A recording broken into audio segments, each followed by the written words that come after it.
Adnan Hoca, Ömer hocası buraya geldi. Gelecek Entuma. Recep gelecek mi? Ha, Recep Hoca sizin yanınıza gelsin. Recep nerede? Basın toplantısından sonra arkadaşlara söyledik aşağıya yemek. Söylesene seni bekliyorlar diye. لو كان الشتاء خليهم يطفوا حتى يبدأ. لا ولكن kanal açık olmasına gerek var mı değerli Açık arkadaşlar? olsun. Onlar arkadakilere gerek yok. Onlar zaten. Bismillahirrahmanirrahim. Elhamdülillahi Rabbil alemin. Vel akibetu lil muttaqin. Ve salatu ve selamu al meb'uthi rahmeten lil alemin ve ala alihi ve sahbihi ve men tebi'a hudahu ila yevmiddin. Eyyuhel ihvetu vel ahavat fil alemi ecma'. اليوم نحن نعلن من خلال هذا البيان الصحفي عن مؤتمر عالمي كبير يضم أكثر من 150 من كبار العلماء في أكثر من 50 دولة. وعنوان المؤتمر غزة مسؤولية إسلامية وإنسانية. اليوم نعلن من خلال هذا البيان الصحفي باللغة العربية ثم باللغة التركية نعلن عن هذا المؤتمر الذي قام به الاتحاد العالمي لعلماء المسلمين بالتعاون التام مع وقف علماء المسلمين. وهذا هو البيان.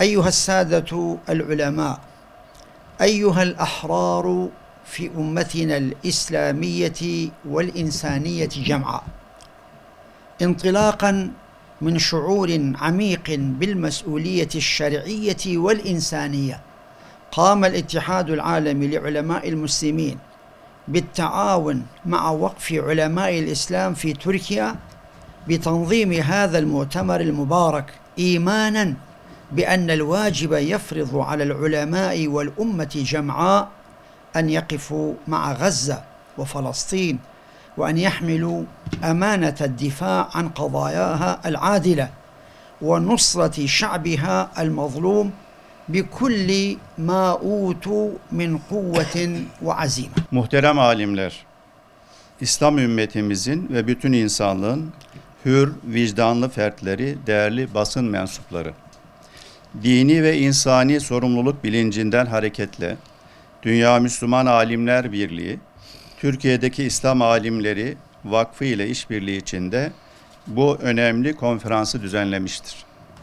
Çünkü vazife alimlere ve ümmete bütünüyle Gazze ve Filistin'in yanında durmayı, haklı davasını savunmayı, emanetini taşımayı ve mazlum halkını bütün imkanlarla desteklemeyi emretmektedir. Bugün modern tarihin, hatta insanlık tarihinin en ağır felaketlerinden biriyle karşı karşıyayız. Sabır ve sebatın diyarı Gazze'de 2,5 milyondan fazla insan topyekun bir soykırıma maruz bırakılmaktadır. Öldürücü silahlarla vuruluyor, açlık ve susuzlukla kuşatılıyor, hastalık ve yokluğa terk ediliyorlar. Hem de 22 aydır aralıksız olarak devam ediyor. Tarih boyunca ilk kez bütün dünyanın gözü önünde Siyonist bir terör hükümeti Müslüman bir halkı bütünüyle yok etmeye yönelik ilan edilmiş bir planlı uygulamayı ortaya koymuştur. Ne cami, ne kilise, ne hastane, ne okul bırakmıştır. Evleri, kampları ve hayatın bütün unsurlarını yıkmış, insanlığın izlerini silmiş, Gazze'yi hayat sahası değil, adeta bir ölüm sahnesi haline getirmiştir.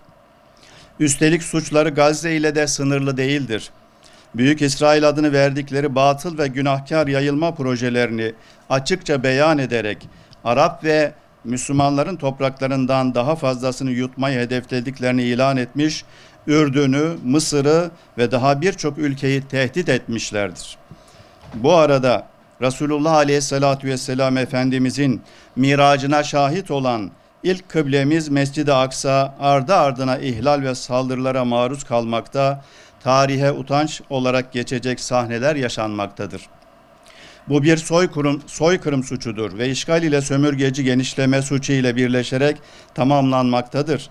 Uluslararası hukuk bir oyuncak haline gelmiş, insanlık değerlerini yitirmiş, Birleşmiş Milletleri kararları bütünüyle çökmüştür. Ve hayır kurumları ve insan hakları kurumları kuşatılmış, bütün kurumlar yıpratılmıştır. Ne koruyucu bir hukuk, ne hakkı teslim eden bir adalet, ne de saygı gören bir insanlık kalmıştır. Daha acısı bu suçlar bazı büyük güçlerin başta Amerika Birleşik Devletleri olmak üzere desteği ve himayesi altında işlenmektedir. İşgalci ölümcül silahlarla beslenmekte, siyasi ve diplomatik olarak korunmaktadır. Buna karşılık dünyanın özgür halkları ayağa kalkmış, bu utanç verici suça karşı itirazlarını yükseltmiştir.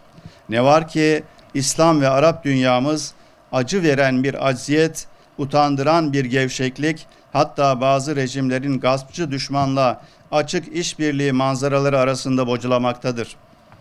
Kıymetli hazirun, işte bu eşi benzeri görülmemiş facia karşısında Dünya Müslüman Alimler Birliği, İslam Alimleri Vakfı ve gayretli samimi bir alimler heyetiyle birlikte İslami ve insani bir sorumluluk Gazze başlığı altında 50'yi aşkın ülkeden 100'ün üzerinde sahasının otoriter İslam aliminin katılacağı bir hafta süren büyük çapta bir konferans tertip edilecektir. Konferansın amacı hakka aykırmak, dini ve tarihi sorumluluğumuzu ifa etmek ve Gazze'nin sadece Filistinlilerin meselesi değil, bütün ümmetin ve insanlığın ortak ve adil davası olduğunu ilan etmektir. Konferansın hedefleri şunlardır. 1. İslam ümmetini ve bütün insanlığı seferber ederek saldırıların durdurulması, insani koridorların açılması ve Gazze'nin izzetli halkının ihtiyaç duyduğu tüm yardımların kendilerine ulaştırılması. 2. İslami bir ittifakın teşkili, soykırım, nazizm ve ırkçılığı hangi kılıfa bürünürse bürünsün önlenmesi. 3. Ahlaki ve insani ilkelere yönelik ağır ihlalleri engellemek ve suçluları adil bir şekilde yaptıklarının karşılığını alacakları şekilde cezalandırmak ve insani hilful fudul erdemler anlayışının hayata geçirilmesi. 4. İstanbul Deklarasyonu ile dünya çapında insan hakları, parlamenter ve insani kuruluşlardan oluşan kurumsal bir ittifakın ilanı, Gazze'ye yönelik saldırıların önlenmesi ve tekrarların engellenmesi. 5.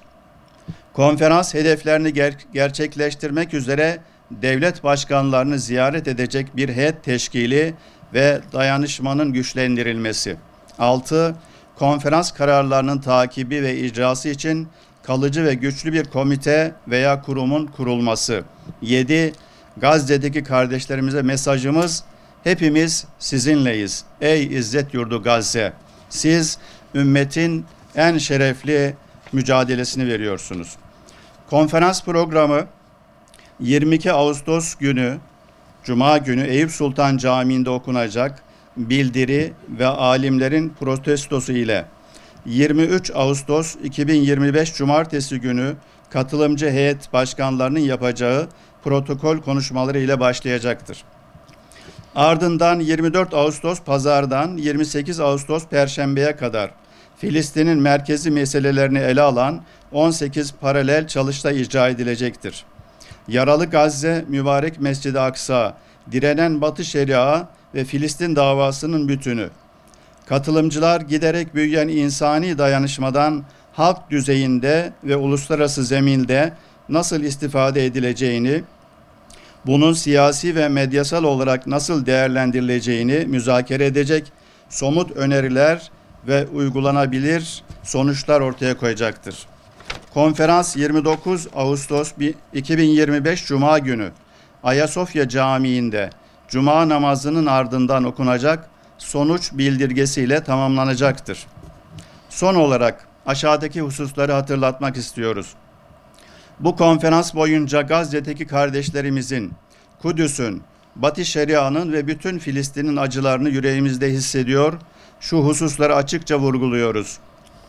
1. İslam ümmeti ve bütün insanlık, bütün kırmızı çizgileri aşan ve hülagu ile Hitler'in işlediği zulümleri dahi geride bırakan bu suçları asla kabul etmeyecektir. Gazze asla yalnız bırakılmamalıdır. 2. İnanarak ilan ediyoruz. Batıl ne kadar kabarıp azgınlaşırsa azgınlaşsın, sonu hüsran ve yok oluştur. Hak ise nihayetinde galip gelecektir. Nitekim Yüce Allah şöyle buyuruyor. Hayır, biz hakkı batılın üzerine fırlatıp da onun bütün düşüncelerini parçalar, bir de bakarsın ki o yok olup gitmiştir. Siz ise yakıştırdıklarınızdan dolayı vay halinize. Gazze'deki kardeşlerimiz Allah'ın gerçek vaadi olan apaçık zafere kavuşacaktır. Bu yolda dünyanın özgür insanları ve diri halkları onların yanındadır. 3. Konferansımız bütün gücüyle acil yardımın temini, sınır kapılarının açılması ve yardımların Gazze'de kuşatma altındaki aç kardeşlerimize ulaştırılması için toplumsal ve siyasi baskıyı artırmaya gayret edecektir. 4.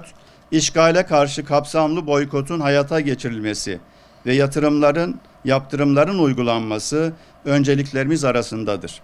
Bunu şer'i naslara dayandırıyor, Lahey Bildirgesi, insani hukuk hükümleri ve 70 yılı aşkın Birleşmiş Milletler kararlarını da dünyaya tekrar hatırlatmak istiyoruz. 5. Umudumuz Gazze'nin yeniden imarıdır. Gazze sabır ve direnişinin ve şehitlerinin temiz kanının şahidi olarak evlatlarının kanıyla ve halkının metanetiyle yücelen, izzeti kucaklayan en güzel şehir ve bölge olacaktır. Vesselamu aleyküm ve rahmetullahi ve berekatuh. Profesör Doktor Ali Muhyiddin El-Karadai, Konferans Başkanı, Dünya Müslüman Alimler Birliği Başkanı. Saygılarımızla. Cezakallahu. Ahsente.